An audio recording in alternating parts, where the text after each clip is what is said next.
On this podcast, I'm very pleased and honored to have the CEO of Sofitel, MGallery and Emblems, Maud Bailey, with us here today. A very big, warm welcome to you, Maud. Thank you, Jonathan. Pleasure is mine. So Maud Bailey joined, just a bit of background, joined Accor in 2017 as the Chief Digital Officer. In 2020, Maud became the CEO of Southern Europe, overseeing nearly 1,900 hotels. And in 2023, she became the CEO of Sofitel Legend, Sofitel McGallery, and Emblems, overseeing some 250 hotels. Now, Maud, I'm so interested to hear from you about your journey from the public sector to the private sector.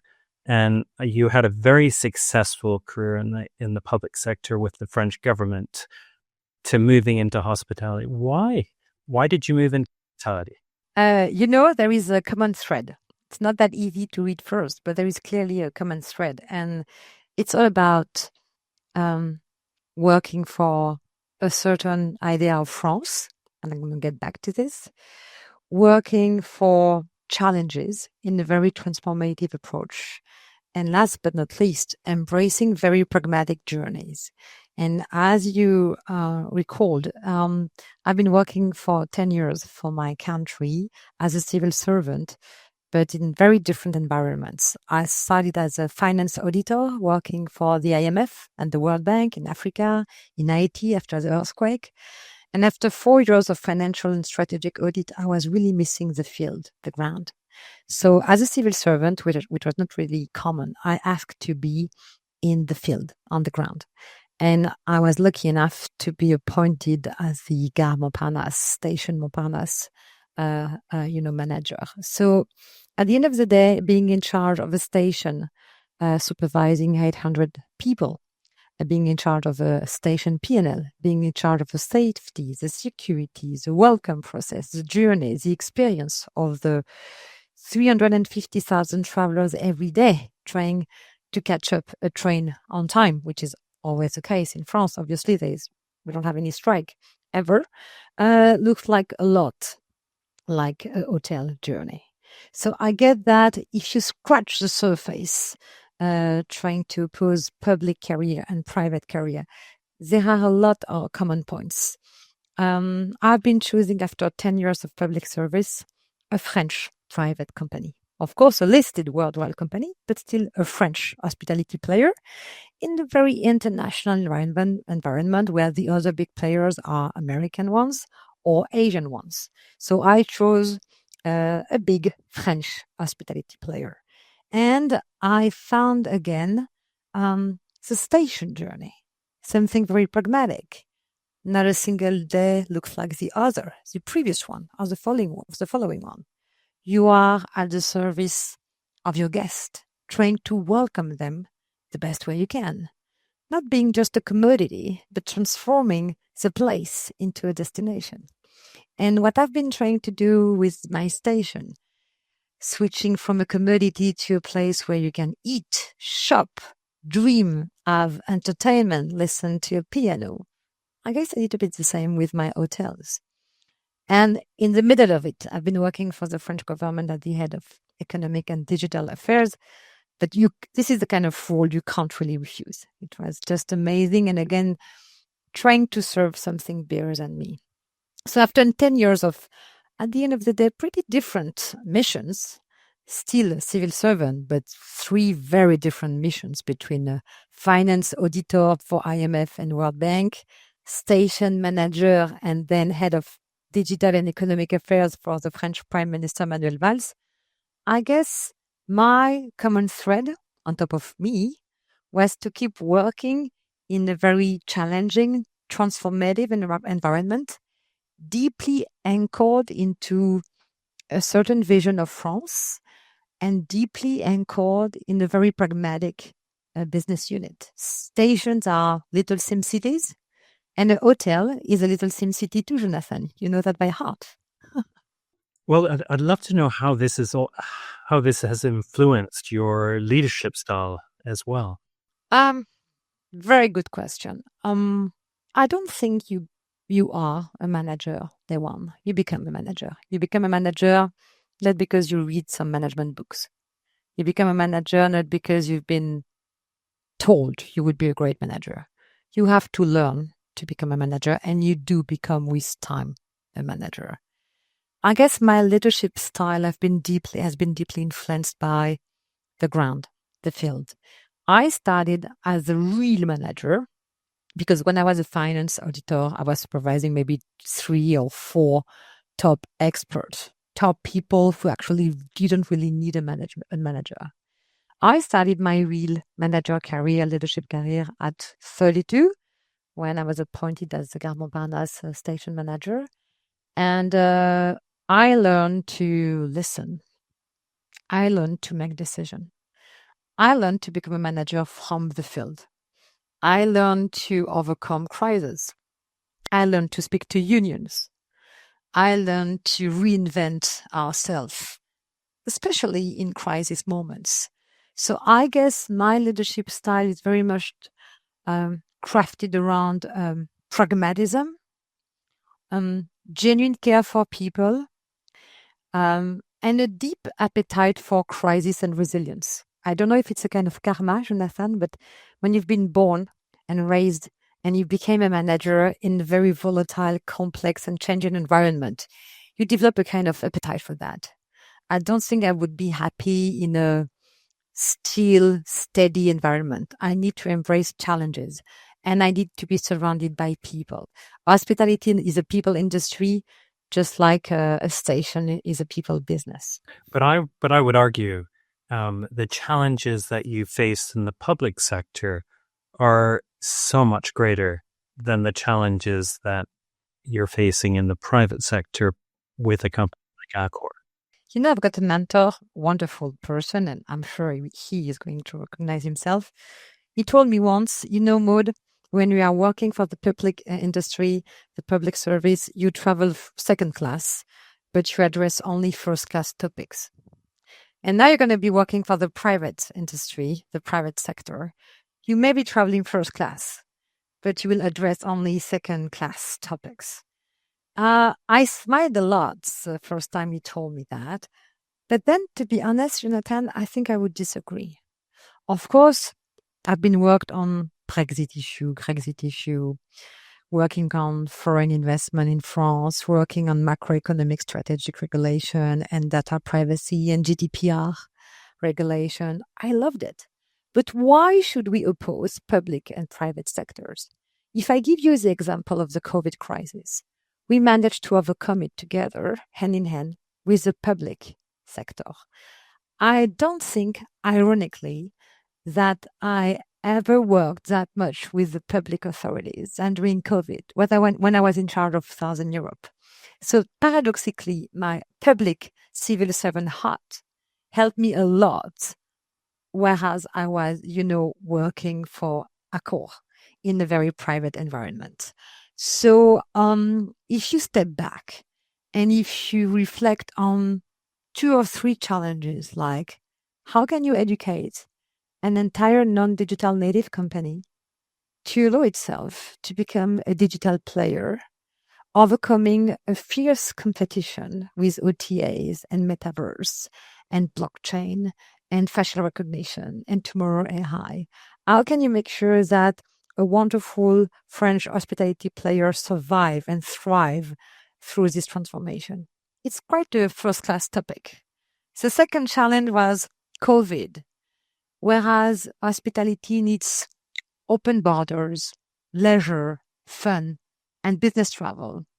What should you do, Jonathan, when 64% of your hotels got closed like that?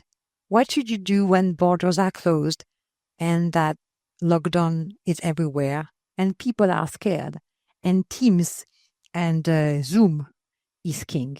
What do you do?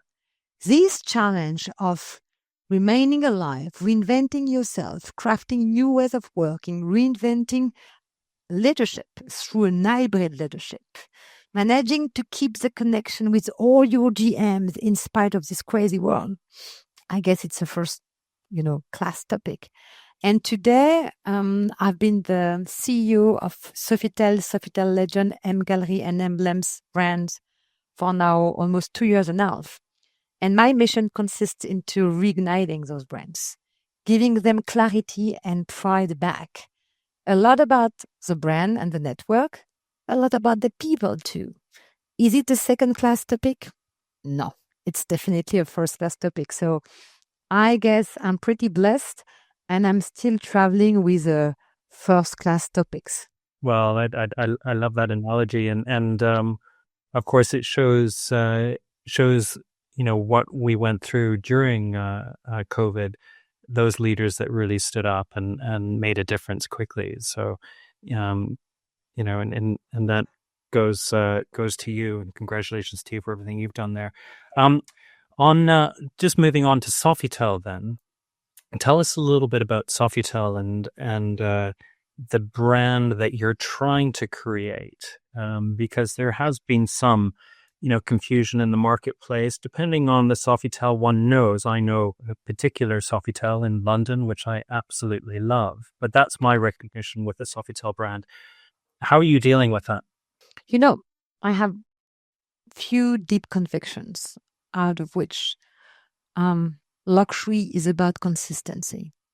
A brand is about consistency, but especially in the luxury segment, luxury is about consistency.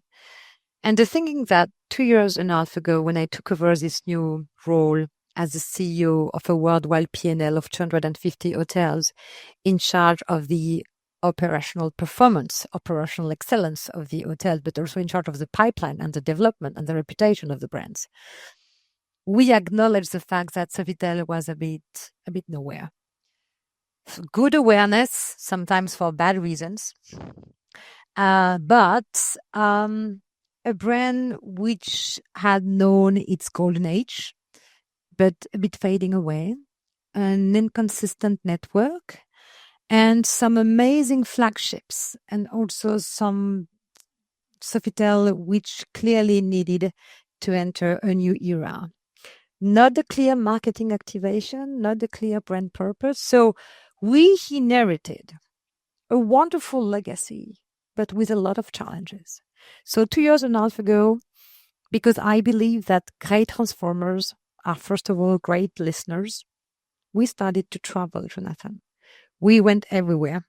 We sat and we asked the same question to the employees, to the guests, to the owners, to the investors.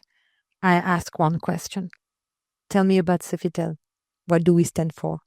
What does it mean to be French? Does it still make sense to sell a French brand? What do you regret? What do you love? What do you miss? Do you have any frustration? Where did we lose ourselves? And after 6 months of listening and amazing encounters, we crafted surely but smoothly the brand pillars: French zest, heartfelt service culture, the link, the logo of Sofitel, where the French culture embraces the local culture, and deep CSR commitment, because I do believe that the luxury of tomorrow has to be sustainable, for real, no greenwashing. I did the same for Sofitel Legend, for MGallery, and for Emblems.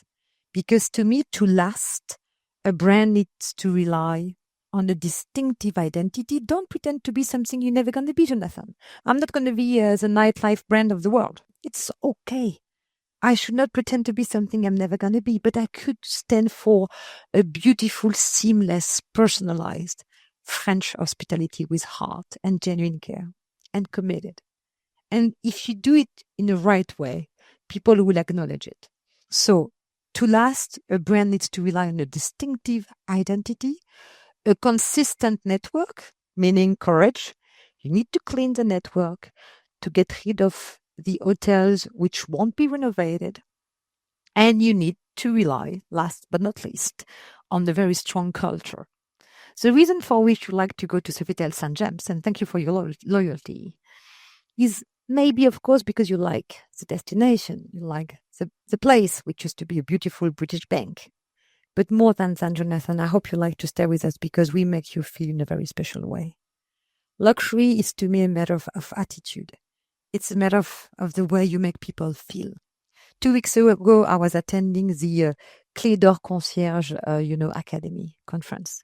And I was sharing with them a keynote about the power of EQ and how we were trying to cascade EQ, personalized, unexpected, bespoke attentions in everything, leading to massive learning and development training programs for our staff, making sure we embed EQ and the power of genuine, authentic emotion into the very brand pillars of each brand.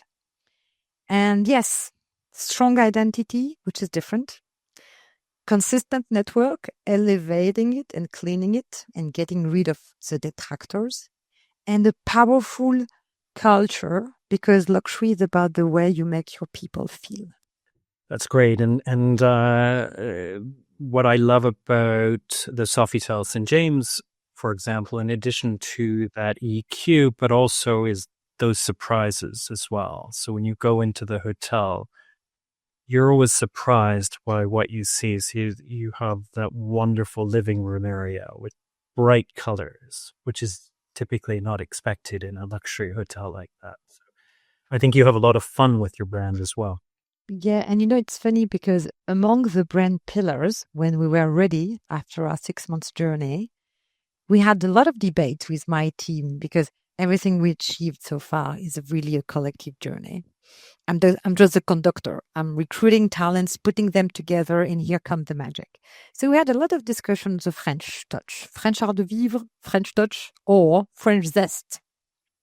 And we finally agreed on French zest as the first brand pillar of Sofitel. And it's not a detail.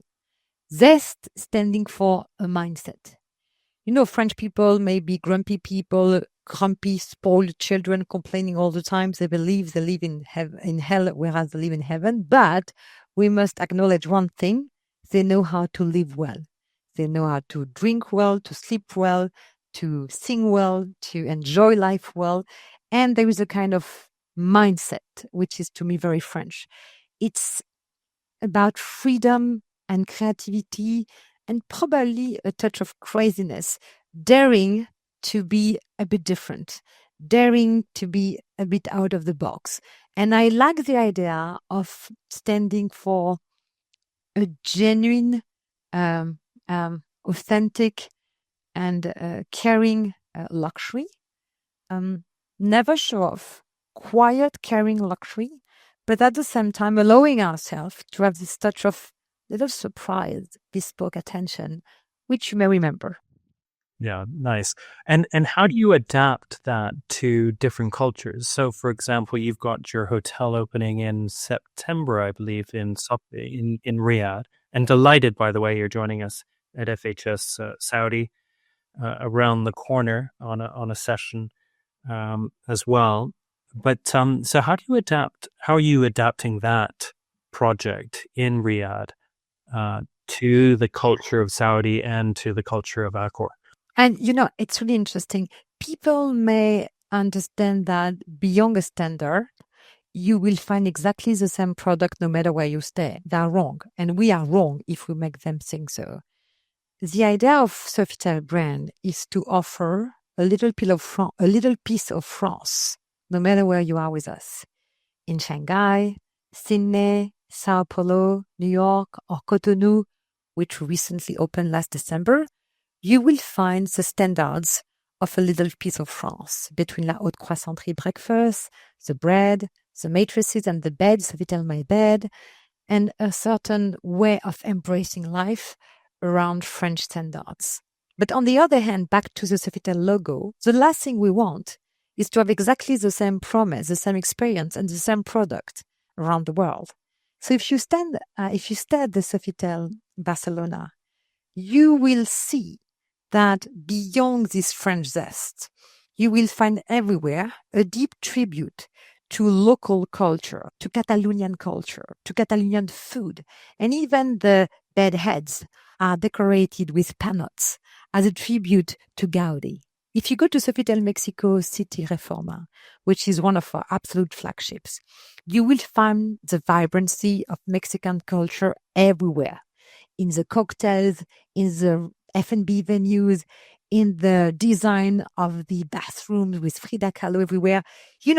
It's more about building bridges between cultures, ideas, and peoples. And if you think just a minute of Sofitel logo, it's two shapes intertwining, and this is a symbol of the French culture embracing the local one.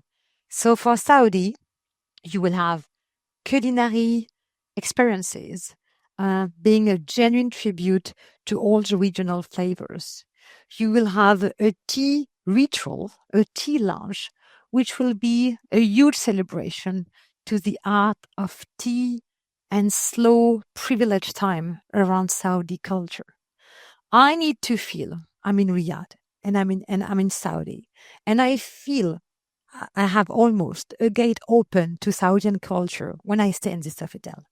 I don't want to have just a croissant or baguette. I want to feel the power of those two cultures embracing each other. I can't wait to visit your new hotel in Riyadh. I can't wait either. I'm flying mid-May. Fantastic.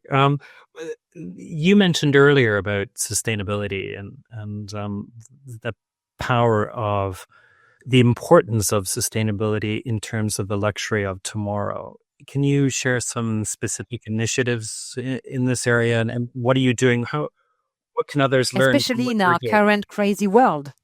So, among the brand pillars we've been crafting 2 years and a half ago, we had obviously in mind CSR. Not for greenwashing, but because we do really believe that the luxury and the hospitality of tomorrow will be sustainable or just won't be. So without waiting for any regulation, we decided to make eco-certification mandatory. So if you want to open a Sofitel, MGallery, a Sofitel Legend, or Emblems with us tomorrow, and we've got a strong pipeline. Through this reignition journey, I'm happy to share with you the fact that I'm going to open 32 new Sofitel, 3 Sofitel Legend, 48 MGallery, and 14 Emblems in the 3 coming years. Because we respected the brand, because we clarified the brand, and because when you show respect to a brand, I guess the traction becomes bigger. Nevertheless, CSR has become, from day one, a mandatory pillar of each of those brands. So today I'm happy to share with you the fact that 70%, 70, of my network is already eco-certified through Green Key, Green Globe, or other local eco-certifications. And we will reach the 100% eco-certified hotels by the end of 2025. We work on food waste reduction with AI. AI is not our enemy, as our AI is just not the end, but a wonderful means, a tool to achieve what we're supposed to do. We had first pilots in Dubai, and just in 2 months' time, we managed to reduce by 60% the amount of food waste, with connected bins, allowing us to better measure and understand what we were wasting and how we should reduce the amounts of food. We are 7 billion people on Earth. 1 billion people is food insecure. Shouldn't we do something? On top of food waste reduction and eco-certification, we're working on water consumption, and I guess that in Saudi it's quite a challenge. We are working on carbon zero emission with new technologies too. We are working on training and education for all our staff, because they should never see CSR as a mandatory things to do and reporting that we have to. It should be a level of additional pride to belong to this kind of luxury. We are also working on getting rid of any single-use plastic item. When I was in charge of Southern Europe, in charge of almost 2,000 hotels, we identified 48 single-use plastic items just in the guest rooms. Cotton buds, the bottle of water, and the sleepers. But guess what, Jonathan? Sometimes the market is not ready to replace it. You don't have any alternative solution. So we had to work through procurement platform to find alternative solution. So we have a very strong CSR roadmap around water consumption, green energy, eco-certification, and food waste, and getting rid of any single-use plastic item guest room, but also back of the house, in the kitchen. And there is still a lot to do, but we are making huge progress. And last but not least, S of CSR, social impact. Each hotel has to give back. We often say that the world is split around two parts, takers and givers. Hospitality industry is more kind of a taker. We are taking resources, we are taking people, we are taking land and footprint. How can we give back? So remaining lucid about who we are, but extremely committed to the duty to give back. So each of my hotel is, partnering with an NGO, a local NGO. And you will find that Sofitel Legend Panama is supporting very actively local craftsmanship. You will see that MGallery Nairobi in Kenya is supporting the NGO Anna Once Fine Day, supporting the access to arts of the children in Kariba neighborhood. So it's a way to try to be better than who we are and to lead the way of a sustainable hospitality. We have to lead the way. And I guess this is also a reason for which our guests, our investors, and our talents should choose us. On that particular point on the E and S, how are you telling that story to your clients, to your customers? On ESG? Exactly, because I think that's sometimes the challenge, isn't it? You're doing some wonderful things, but how are you telling that story? Figures don't lie. I'm always a bit cautious about people being very loud about what they say, because the minute you scratch the surface, I just want to have a real reality check. I would prefer to have my guest and my talent speaking about me rather than that doing what I'm doing now with you, talking about myself and our journey. Our best reputation pillars come from outside. So figures don't lie. The percentage of our hotels currently eco-certified is not something subjective. It's something objective. It's a figure. It's a fact. And it's eco-certified, as you know, by third parts. Second, I guess our guests and our investors and our staff see the change. They see the roadmap. They see the ambition. They see also the constraints, because CSR journey is not an easy walk in the park. Nevertheless, they can also acknowledge the changes which are ongoing and the feedback they do receive also from the guests, appreciating the fact that we try to care and to give back. We just said that we stand for a committed and sustainable luxury. And if people ask us questions, we are happy to share with them details. We are also happy to bring our guests to the NGOs we support. It's very often part of the memorable moment we organize in our 122 MGallery. And for Sofitel, we try to really bridge cultures and allow our guests to better understand the local culture, the local craftsmanship. And very often we explain by genuine storytelling that we try to give back. We work on water, we work on food waste, we work on a different way of having breakfast buffet. I love buffet, but we should have a better way of doing it together. So we try to also embark our guests in this journey where the more and more travelers are going to choose sustainable and committed hotels, the better the world is going to be. And, funnily, in this crazy current world, standing for an inclusive and diverse and committed hospitality is not just a matter of roadmap anymore.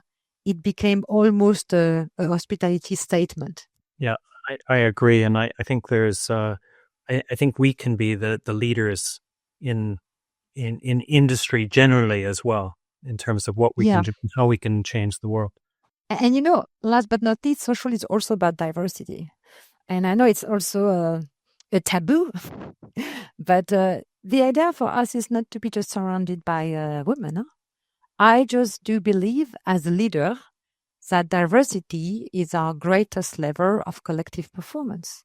So I've always been trying to build teams made of men and women, senior and junior, different national backgrounds.